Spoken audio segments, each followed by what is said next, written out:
আল্লাহর এক বান্দা ছিল নামাজের সিজদায়। আল্লাহর ডাক দিয়ে বলে, বান্দা, তুই যতই নামাজ পড় আর যতই সিজদা কর, তোর ঠিকানা জাহান্নাম। এ কথা শুনে বান্দাটি বলতেছে, আলহামদুলিল্লাহ।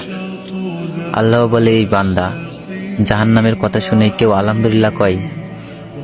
বান্দা বলে, আল্লাহ, জাহান্নামের মালিকও তুমি, জান্নাতের মালিকও তুমি। তুমি আল্লাহ যদি খুশি হয়ে আমাকে জাহান্নামও দাও, আমার আপত্তি করার কোনো অধিকার নেই। আল্লাহ বলতেছে, বান্দা, জাহান্নামে গেলে তুই পুড়ে যাবি, তোর কষ্ট হবে। বান্দা বলতেছে, আল্লাহ, কষ্ট শুধু আমার হবে না, তোমারও হবে। আল্লাহ বলে, বান্দা, তুই পুড়বি জাহান্নামে, আমার কষ্ট কেন হবে? বান্দা বলে, আল্লাহ, মায়ের কোলে সন্তান যদি পানিতে পড়ে যায়, তাহলে দুনিয়ার কোনো মাই যেমন দূরে দাঁড়িয়ে থাকতে পারে না, দৌড়ে গিয়ে বাচ্চাকে কোলে নেয়, আমার বিশ্বাস ওই মায়ের চেয়ে কোটি কোটি গুণ দয়া তোমার বেশি। আমাকে জাহান্নাম দিলে তুমিও আল্লাহ শান্তি পাবে না।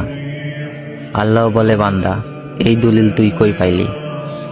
বান্দা বলে, আল্লাহ, আমাদের জাতির পিতা ইব্রাহিম আলাইহিস সালাম তোমার প্রেম বুকে নিয়ে যখন নমরুদের চুলায় পড়ে গেল, তার আগেই তুমি বলে দিলে, আমার দিকে তাকিয়ে দেখো, আমার কলেজা ভরে শুধু তুমি আছো, আর অন্য কারো জায়গা নাই।